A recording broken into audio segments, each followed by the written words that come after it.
In this video, I'm going to show you how to download TikTok video without a watermark. It's pretty simple and easy. On your TikTok homepage, navigate to the video that you want to download and locate the share icon beside the video. In this case, you could see this one here. So I'll continue to tap on it. Among the bunch of menus, I will swipe to the left until I reach more. So I'll continue to tap on this three dots. So this has landed me on an interface like this where I'll be able to copy the link of this video. In order to download this video, I'll have to navigate out of TikTok, then open my browser. In my case, I'm using Chrome browser. Then I'll navigate to the address bar and type this. I'll leave a link to this website in the description below. So this will land you on an interface like this. Then you have the option to paste the link by tapping on paste. Then continue to tap on download.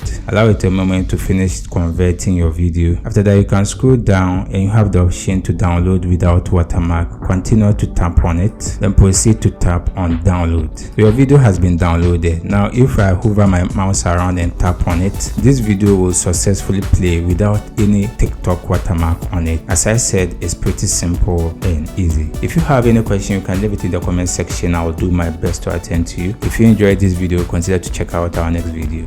See you in the next video.